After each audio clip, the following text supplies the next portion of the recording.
Hi, and welcome back to English Lessons with Stephanie. This is reading lesson 11, Small Talk. In this lesson, we'll do a guided paragraph by paragraph reading. We'll practice reading out loud. You should listen to each paragraph first, pause the video at the end of the paragraph, and then read the paragraph out loud for yourself. We will use the GASP method of guessing, answering questions, summarizing, and predicting. The GASP method will help us to read more quickly. We'll guess at the meanings of words or phrases. At the end of each paragraph, you should stop and try to answer any questions you might have. You might use a dictionary, ask a friend for help, or just mark a question that you might want to ask someone later. Then you'll summarize the paragraph. That means define the main idea, and then predict what you expect you will read in the next paragraph. Let's begin. When I taught in a school, we started class every morning with a few minutes of small talk. We'd talk about our weekends, the weather, or some small piece of news. While some students enjoyed making small talk, some felt it was a waste of time. I was surprised by how many students told me that in their countries, people don't do small talk. Small talk is pointless, they would complain. It's so boring to talk about the weather. Moreover, they told me it was extremely uncommon to strike up a conversation with a complete stranger. In this first paragraph, we introduced the idea of small talk. Some students said it was a waste of time. What do you think this means? If you're unsure, look at the word while. This word while is very similar to but. It tells us that we will see two opposite ideas. So in the first half of the sentence, students enjoy making small talk, while in the second half of the sentence, some felt it was a waste of time. That means a waste of time is very different from enjoying something. Another word we see here is pointless. Try to guess what pointless means. You can see that pointless has a suffix at the end, less. That means without something, without a point. Finally, we see the phrasal verb strike up, to strike up a conversation with a stranger. What do you think strike up means? Now reflect on this question. Is small talk common in your country? Is it common to strike up conversations with strangers? When you finish, tell yourself the main idea of this paragraph, and then predict what you think you will read about in the next paragraph. Small talk, however, is not just talking about the weather, and it doesn't have to be boring. While it's true that polite small talk usually avoids controversial topics like politics and religion, good small talk can be a pleasant way to pass time. Here, in the US, small talk is how we get to know our neighbors, our coworkers, and the people in our communities. Because it's not polite here to ask a lot of personal questions, we often start out with small talk.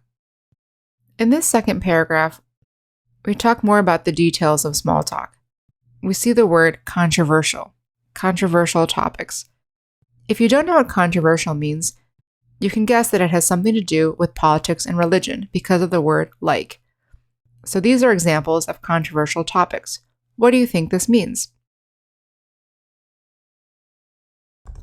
We see the phrase get to know, which is a vocabulary phrase from lesson 1.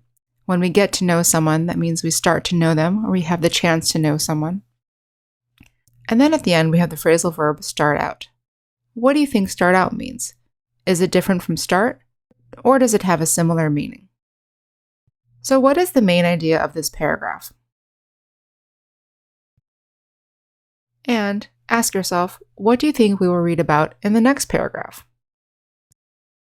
While weather is a typical way to start a conversation, it's not the only way. In fact, talking about the weather often leads to a dead end very quickly. We start or continue conversations by remarking on things. Those are cool sneakers. Where did you get them? Voicing an opinion and inviting others to agree or disagree. That was a waste of time, wasn't it? Or just asking an innocuous question. How old is your son?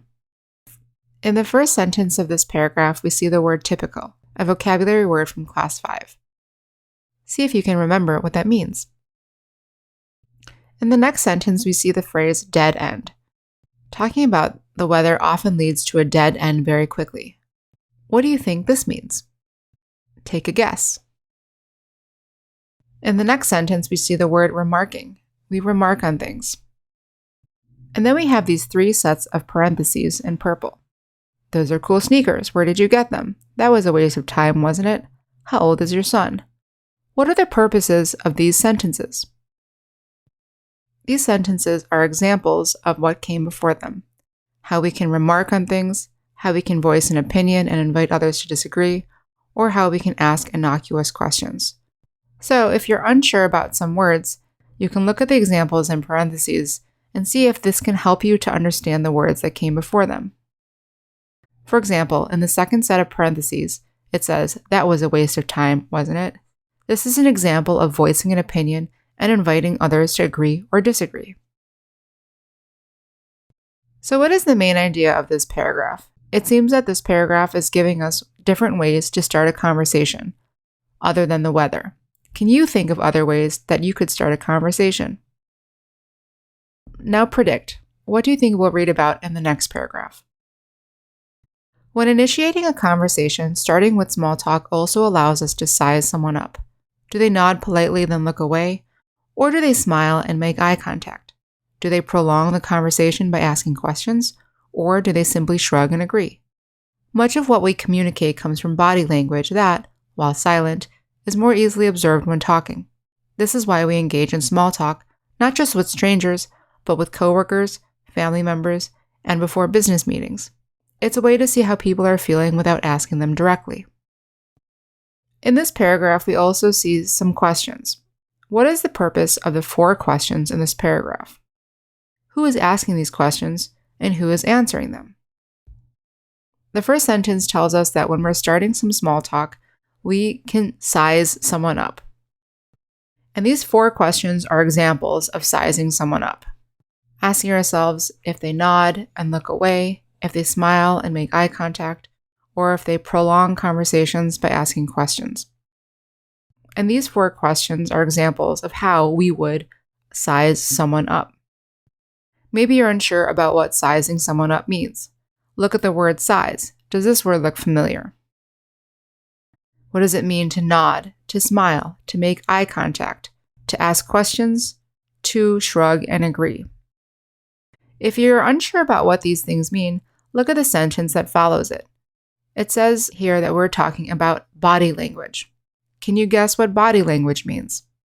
In this paragraph, we also see 2 sentences that have very similar meanings. These 2 sentences will tell us the main idea. Can you guess which sentences these are?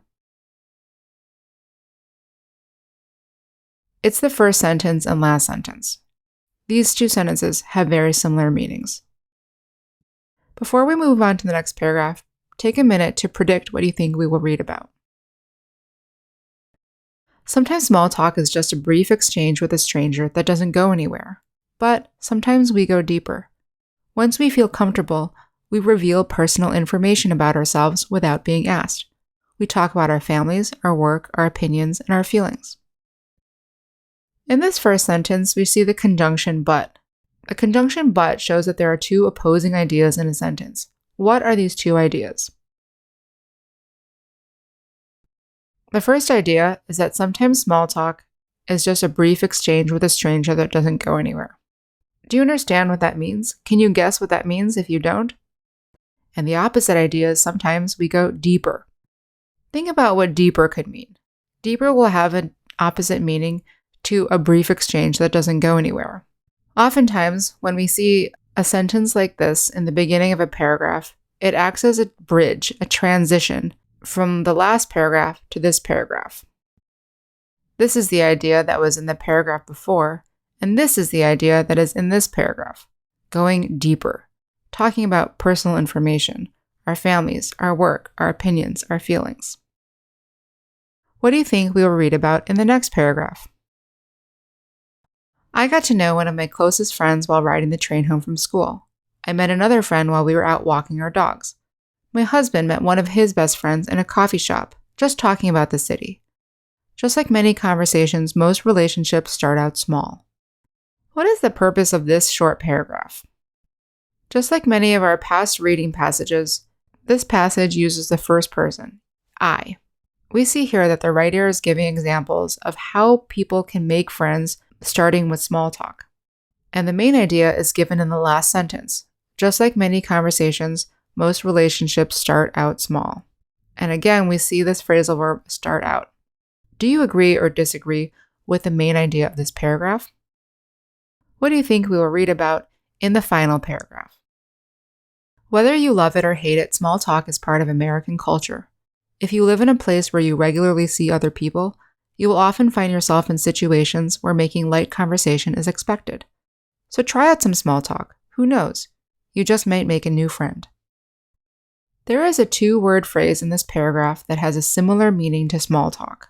What is it? That phrase is light conversation. If you still are unsure about what small talk is, look for different phrases that could mean similar things. So, for example, here, light conversation. In this paragraph, we see yet another question. Who knows?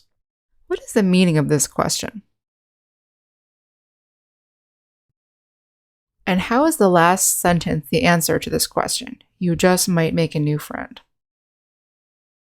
Similar to reading lesson 10, this reading passage also has 2 purposes. What do you think are the 2 purposes of this passage? So that's today's reading lesson. To review, you should summarize what you've read. Then go back and review any parts you're still confused about. Look up words in a dictionary. I recommend Merriam-Webster. We'll also talk about these words more deeply in our writing lesson 11. And reflect. Has this reading changed your opinion about small talk? If so, how? If you're enjoying these free lessons, please remember to like, comment, ask questions, and subscribe. Thanks for joining me, and I'll see you next time.